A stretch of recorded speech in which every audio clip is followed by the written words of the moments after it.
శ్రీమాత్రే నమ. జయ గురు దత్తాత్రేయ నమ.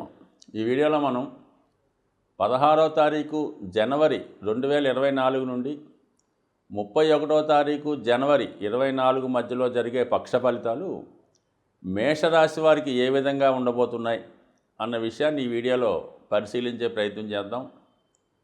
మేషరాశి వారికి చెప్పాలంటే ఈ వార ప్రారంభం గురుగ్రహ అనుగ్రహంతో చాలా అనుకూలంగా ప్రారంభం అవడం జరుగుతుంది. అలాగే లగ్న భాగ్యాధిపతుల పరివర్తన ఇది. 1వ స్థానాధిపతి 9లోను 9 1లో ఉండడం అంటే గురువు కుజుడు పరివర్తన చెందడం వల్ల ఇది ముఖ్యంగా స్థిరాస్తి రంగంలో ఉన్న వాళ్ళకి, రాజకీయ రంగంలో ఉన్న వాళ్ళకి, ప్రభుత్వ రక్షణ రంగంలో ఉన్న వాళ్ళకి చాలా అనుకూలమైనటువంటి ఫలితాలు ఇవ్వడం జరుగుతుంటుంది. ఈ పరివర్తన యోగం వల్ల జాతకుడికి ఎటువంటి లాభం కలుగుతుందంటే, ఇది మనది మేషరాశి కోసం మనం పరిశీలిస్తున్నాం కదా. మేషరాశిలో ఈ గురువు ఉండడం, కుజుడు కూడా మేషరాశిలో ఉంటే ఎటువంటి ఫలితం వస్తుందో అటువంటి ఫలితం వస్తుంది. అలాగే గురువు ధనుసు రాశిలో ఉంటే ఎటువంటి ఫలితం వస్తుందో అటువంటి ఫలితం కూడా ఈ రాశి వారికి రావడం జరుగుతుంటుంది. అంటే ఈ కారణం వల్ల ఏంటంటే కుజుడు గురువు కలిసి రాశి అందే ఉండడం వల్ల వ్యక్తిగతంగా వారి యొక్క ధైర్యం పెరుగుతూ ఉంటుంది. ఎటువంటి కార్యాన్నైనా చాలా పగడ్బందీగా ధైర్యంగా ముందుకెళ్ళే ప్రయత్నం చేస్తూ ఉంటారు. ఎంత గొప్పవారినైనా ఎదిరించి వాళ్ళ యొక్క కార్యక్రమాలు నిర్వహించుకుంటారు. ఇది చాలా అనుకూలమైనటువంటి కాంబినేషను. లగ్న భాగ్యాధిపతులు అంటే అదృష్టం, అలాగే వ్యక్తిగత శ్రమతో కార్యసాధన చేసే యోగం మాట. అలాగే మరి బుధుడు కూడా భాగ్యస్థానంలో ఉండడం అంటే గురువు బుధుడు కూడా భాగ్యస్థానంలో ఉన్నప్పుడు ఇది ఉన్నత విద్యా యోగాన్ని ఏర్పడుతుంది. ఒక విధంగా పండిత యోగం ఇది.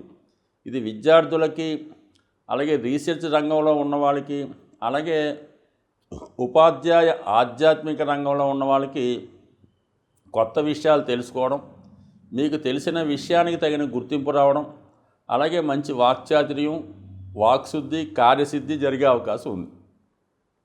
మొత్తం మీద ఈ 2 గ్రహాల యొక్క కలయిక పరివర్తన జాతకుడికి గతంలో కన్నా వాళ్ళ యొక్క శ్రమకు తగిన గుర్తింపు, వారి టాలెంట్కు తగిన ప్రతిఫలం వచ్చే అవకాశం ఉంది. మొత్తం మీద ఈ కార్యక్రమం ఈ విధంగా అనుకూలంగా ఉంటే మరి సూర్యభగవానుడు మరి 16వ తారీఖు నుంచే దశమ స్థానంలో మకర రాశిలో సంచరిస్తున్నాడు. అంటే దశమ స్థానంలో రవి వర్గోత్తమ దిగ్బలం పొందుతూ ఉంటాడు అన్నమాట.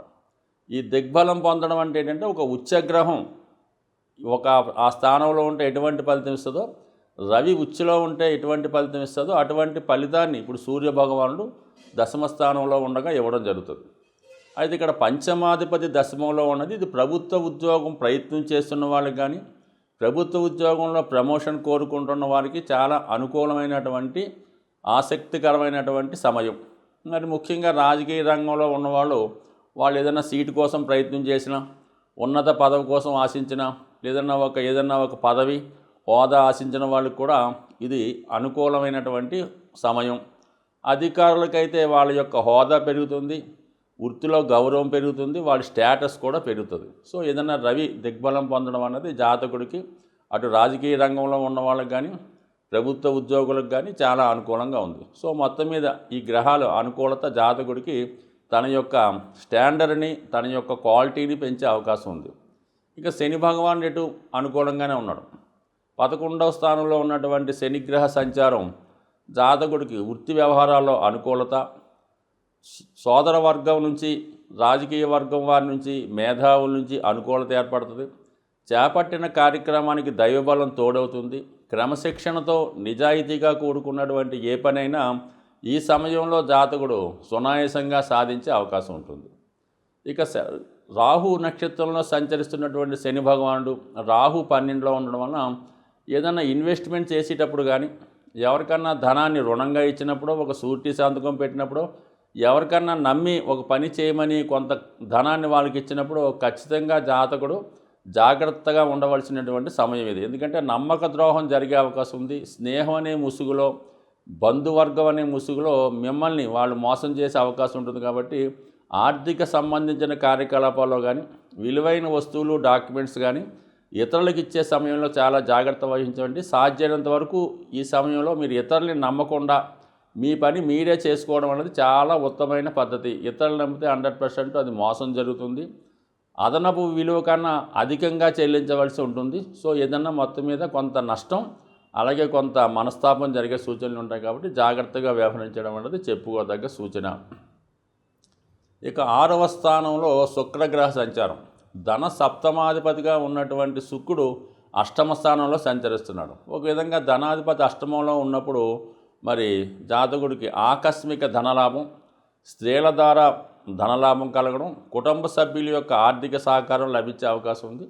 సప్తమాధిపతి అష్టమంలో ఉన్నప్పుడు పార్ట్నర్స్ ద్వారా కానీ జీవిత భాగస్వామి యొక్క ప్రవర్తనలో కానీ కొంత విభేదాలు చికాకులు వచ్చే అవకాశం ఉంది.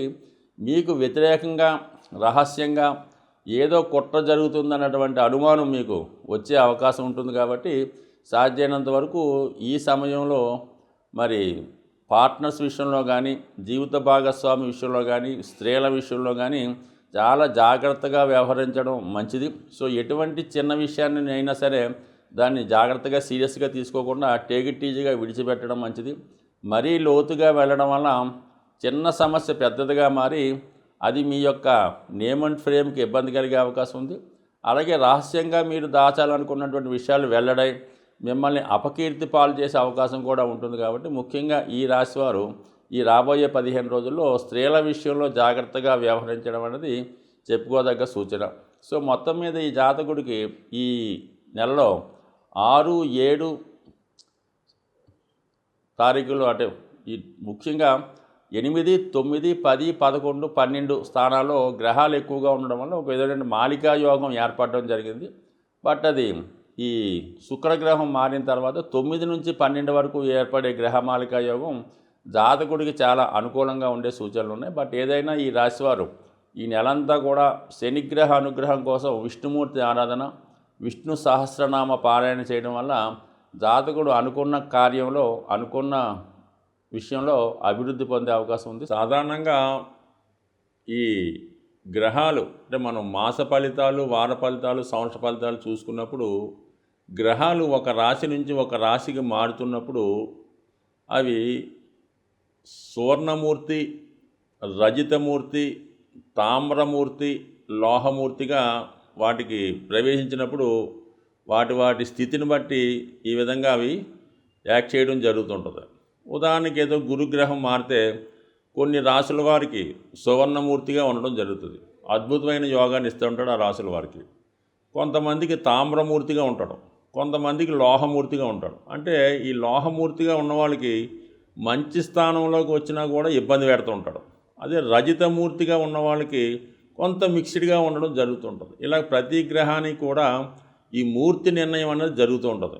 సో ఆ కారణం వల్ల కూడా మరి గోచారరీత్యా ఇప్పుడు ఏలినాడు శని వచ్చింది, అదే సువర్ణమూర్తి అయితే పెద్ద ఇబ్బంది పెట్టడం. ఈ విధంగా అందరికీ ఒకే విధంగా ఉండదు, రాశులను బట్టి ఈ మూర్తి నిర్ణయం జరుగుతూ ఉంటుంది. ఇది కూడా గోచారంలో పర్టికులర్గా నిర్ణయించవలసిన విషయం. అది వ్యక్తిగతంగా మీరు పర్సనల్గా ఎవరైనా జ్యోతిష్కుని చూపించుకున్నప్పుడు ఆ గ్రహం ఏ భావంలోకి వస్తుంది, అది ఏ మూర్తిగా నిర్ణయించడం జరిగింది అన్న విషయం మీదే ఆ ఫలితం ఆధారపడి ఉంటుంది. అలాగే గ్రహాలు మారినప్పుడు కూడా అష్టకవర్గు అని ఒకటి ఏర్పడుతుంటుంది. అంటే ఒక్కొక్క గ్రహం కొన్ని బిందువులు ఇస్తూ ఒక సామూహికంగా ఒక అష్టకవర్గు ఏర్పడుతుంటుంది. సో ఈ అష్టకవర్గులో విడివిడిగాను అష్టవర్గు ఉంటుంది, అన్నిటికీ కలిపి ఒక అష్టవర్గు ఉంటుంది. సుమారుగా శని మీ జాతకంలో ఒక 7 గ్రహాలు ఉన్న రాశి మీద, శని 7 బిందువులు ఇచ్చినటువంటి రాశి మీద సంచరించినప్పుడు అది ఏ భావమైనా అద్భుతమైన ఫలితాలు ఇవ్వడం జరుగుతుంది. అది 11లోకి వచ్చినా కూడా శని భగవానుడు 0 బిందువుల మీద ప్రయాణిస్తుంటే ఎట్టి పరిస్థితుల్లో కూడా మీకు ఉపయోగించడం చాలా ఇబ్బంది పెడుతుంటాడు. అందువల్ల ఈ అష్టవర్గులో బిందువులు, ఈ మూర్తి నిర్ణయం రెండూ కూడా ఈ జ్యోతిష విధానంలో చాలా ఇంపార్టెంట్ అయినవి. ముఖ్యంగా గోచార సంబంధించిన విషయాల్లో ఈ 2 విషయాలు, అంటే ఒకటి ఈ మూర్తి నిర్ణయం, 2 ఈ అష్టకవర్గ బిందువులు పూర్తిగా పరిశీలించిన తర్వాత మాత్రమే ఆ గ్రహం ఇచ్చే ఫలితాన్ని నిర్ణయిస్తే ఇంకా అనుకూలమైనటువంటి అక్యురేట్ ఫలితాలు మీరు పొందగలిగే అవకాశం ఉంటుంది. ఇది ఎక్కువగా ఈ ఉత్తరాది రాష్ట్రాల్లోనూ తమిళనాడులో కూడా ఈ సిస్టాన్ని అమలు చేస్తూ ఉంటారు. సో మరి తీరుకున్న వాళ్ళు జ్యోతిష్కులు కూడా పరిశీలించవచ్చు. అలాగే జ్యోతిష్ అభిమానులు కూడా ఈ విషయాన్ని దృష్టిలో పెట్టుకొని మీరు జ్యోతిష్కుని సంప్రదించినప్పుడు ఈ విషయాన్ని కూడా తెలుసుకుంటే మీకు ప్రతి సంవత్సరం మీరు జన్మ జాతకంలో ఈ అష్టక వర్గు సీట్ ఒకటి ఉంటుందన్నమాట. రవికి ప్రత్యేకంగా, శనికి ప్రత్యేకంగా ఉంటుంది, అన్నీ కలిపి ఒకటి ఉంటుంది. అది తీసుకోవడం వలన మీకు మీరే రవి మారినప్పుడు ఎన్ని బిందువుల మీదకి వచ్చాడు, రవి 6 బిందువుల మీదకి వచ్చాడు, ఈ నెలంతా 100% బాగుంటుంది. రవి 4 బిందువులు వచ్చాడు, యావరేజ్గా ఉంటుంది. రవి 0 బిందువు మీదకి వచ్చాడు, చాలా దరిద్రంగా ఉంటుంది. సో ఈ విషయాన్ని కూడా మీరు గమనించి నిర్ణయించుకుంటే మీరు ఖచ్చితమైన ఫలితాలు పొందుతారు. జ్యోతిష్యం మీద నమ్మకం కూడా పెరిగే అవకాశం ఉంటుంది. స్వస్తి.